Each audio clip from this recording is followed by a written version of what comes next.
Halo, kita di sini akan sedikit review mengenai PS4 Pro. Ini versi hand ya, versi hand 12.2. Ini boxnya ketika kita membeli PS4 Pro. Semua PS4 udah keadaan second atau refurbish ya. Jadi ini PS4 Pro yang ada di pasaran saat ini di tahun 2025. Ini versi yang 72 kemarin ngambil. Ini boxnya kayaknya pastinya udah bukan orinya. Kelebihan PS4 Pro adalah udah 4K HDR ya. Untuk kualitas grafisnya pastinya lebih mantap. Kita review dulu di keunggulan apa aja sih yang PS4 ini. Gua ngambil yang 1 TB hand versi 12, udah full game juga ya. Nah, ini dia keunggulannya. Yang versi original pasti akan lebih murah dibanding yang versi hand karena dia masih bisa online, tapi untuk gamenya harus beli yang original juga di PlayStation Store ya.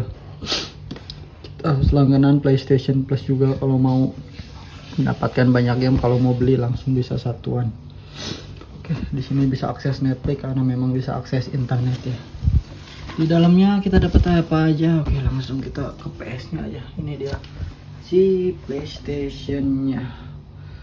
Nah, ini dia. Kita agak munduran dulu dikit. Di sini kita pasang. Ini yang gua dapat di versi yang dibeli offline ya. Nah, logo PS-nya. PS4 Pro itu sangat tebal sekali itu. Berat juga beda dengan PS4 biasa dan PS4 Slim ya. Pertama di sini colokan powernya, colokan power normal lah ya, yang dua gini. Ini outputnya bisa HDMI dan output apa ini namanya, output aux sama digital output digital nih. Ini ada USB juga di belakang, sama ini bisa pakai LAN karena bisa akses internet ya. Untuk melihat versinya ada di sini. Belum kelihatannya. PS4 versi 72. Oke, kita lihatkan detail-detailnya. Ini made in China. Untuk listriknya kurang lebih sampai 300 watt ya. Kalau lagi powernya gede. Oke. Ini dia versi 72 nih. Versi 7200B modelnya. Ini dapat di keadaan lumayan mulus ya, tidak banyak baret atau apa. Di bagian depan, ini di bagian depannya terdapat dua lubang USB A ya. Ini PlayStation, ini tombol untuk unmount kasetnya, sama ini tombol powernya. Tulisan Sony. Oke, kita coba aja langsung. Kita hidupkan ke layar ya. Ini dapat sticknya juga dua. Ini PS-nya sudah terpasang. Coba kita akan hidupkan. Apabila sticknya sudah hidup, sebenarnya kita tinggal menekan tombol di stick PS4-nya aja ya, dengan menekan tombol PS. Di sini logo PS kita udah bisa menghidupkan, udah bisa kayak remote gitu ya, tanpa harus menekan si tombol fisik yang ada di PS nih. Ini udah hidup ya. Nah, bedanya versi original sama versi hand itu ada satu step yang harus dihidupkan dahulu ya. Nah, ini udah hidup. Jadi ada kayak aplikasi yang harus dihidupkan. Oke, kita masuk ke salah satu. Nah, di sini versi yang 12 ini menggunakan kaset, jadi nggak ribet sama sekali. Gamenya udah banyak sekali tuh. Ini gamenya cakep ya. Ini GTA 5, Last of Us, terus RDR 2, God of War, PES 2006, Resident 4 yang remake ya, yang terakhir, Call of Duty, PSS 10, Mortal Kombat. Nah, ini paling favorit pastinya Ghost of Tsushima, Uncharted 4 yang Trip N, Ini Riders Republic yang baru ditamatin sebenarnya cuma beberapa aja sih, utamanya yang main berdua ya, Take-Two sama kemarin yang baru tamat juga di Lego Voyager. Bisa dilihat juga di video-video sebelumnya. Nih kemarin namatin habis 3 jam lebih ya. Nah ini kan masih kunci nih. Oke, kita aktifkan handnya. Cara aktifkan handnya ini, kita masuk ke aplikasi yang ini ya. Ini ada kasetnya, jadi pas kasetnya dimasukin baru si aplikasi handnya aktif ya. Ini nggak membutuhkan waktu lama, hanya sekitar 5 detik aja ya. Nah ini udah mulai, kita tunggu sampai ada gold handnya muncul, maka PS gamenya akan kebuka. Oke. Nah ini udah muncul, kita tekan tombol PS lagi. Nah yang tadinya ada kuncinya sekarang bisa kebuka. Oke, kita sini kualitas grafik PS4 sama PS4 Pro itu lumayan ketara juga ya, terutama ini di monitor. Apalagi kalian yang mempunyai TV ukuran gede bisa 4K HDR itu pastinya lebih nikmat lagi ya.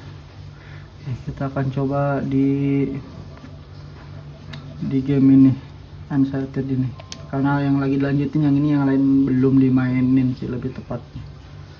Oke, kita akan bahas sedikit spek yang ada di PS4 ini. Ini kualitas grafisnya yaitu 4K HDR ya. Game yang didukung juga PS4 ini udah hampir kayak PS5. Jadi PS5 pun masih kebanyakan game dari PS4 ya, kecuali yang di remaster ulang, jadi lebih bagus lagi grafisnya. Kayak Black Myth of Wukong di sini nggak ada.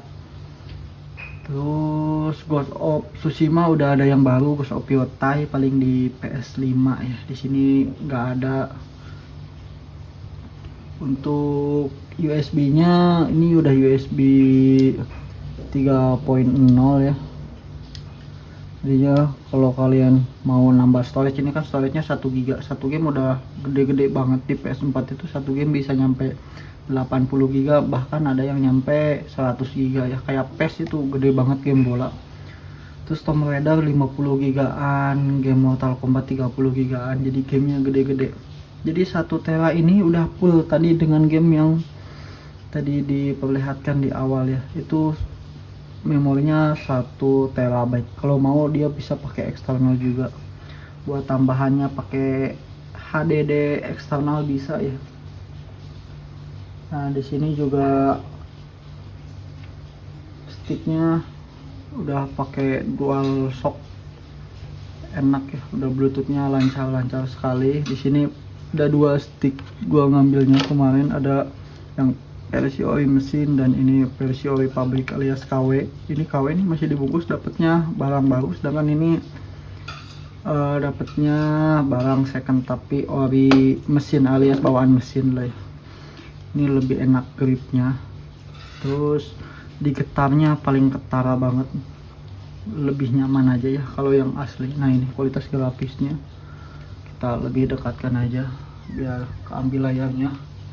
Cuman pasti agak jelek sih karena ini kita video langsung dari monitor ya, dari HP video monitor.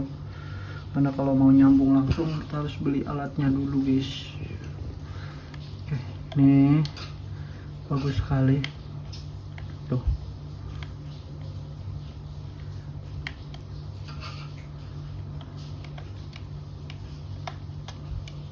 Oke, kita coba game yang lain, mungkin God of War di sini lebih enak. Kita agak jauhin dikit lagi. Nah, kualitas grafisnya memang lebih mantap. Keban listriknya juga pastinya lebih boros ketimbang PS4 biasa sama PS4 yang slim ya. Karena memang render grafisnya lebih gede. Nah, di sini ada beberapa kelebihan yang bisa kita ambil. Yang pertama, dari PS4 Pro ini masih layak sekali di 2025. Karena kualitas grafis dan gamenya masih banyak banget yang relatable sama zaman sekarang. Jadi PS5, PS4 masih nggak terlalu beda jauh di gamenya. Terus yang selanjutnya ini performanya tinggi, jadi digebel 24 jam juga masih oke-oke aja. Cuman agak berisik kipasnya ketika udah mulai panas ya. Kalau udah mulai panas kipasnya udah mulai kedengaran berisik.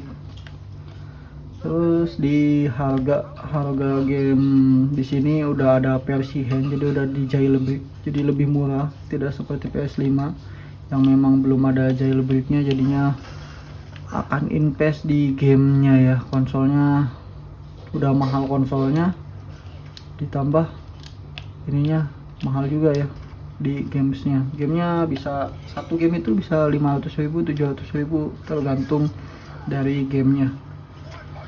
Nah cuman ada beberapa kekurangan sih di PS4 ini, yaitu supportnya udah habis, support terakhir di tahun ini di 2025. Jadi dari Sony sendiri kabarnya tidak akan support lagi untuk game yang besutan Sony, jadi nggak bakal ada yang baru. Cuman tidak menutup kemungkinan isu-isu di luar katanya untuk game-game dari pabrikan swasta gitu pasti akan merilis game baru ya, jadi ikutan kalau ada game baru masih bisa di PS4 ya. Di sini kualitas grafisnya sangat enak sekali. Ini belum dimainin juga sih, banyak game tadi belum dimainin. Anti ngelek tentunya. Getarnya itu enak sekali. Aduh, kalau main ini cuma dapat yang kurang mulus, namanya barang second ya, diwajarkan aja, yang penting dapat kenikmatan mainnya karena fungsi-fungsinya nggak hilang. Di sini juga kita dapat casan buat stick. Ini charger buat sticknya, bisa di charger langsung 2. Oke, segitu aja kali ya untuk review si PS4 nya. Untuk review PS4 Pro yang versi hand 12.2 cukup sekian. Semoga membantu memberikan informasi yang bermanfaat. Terima kasih.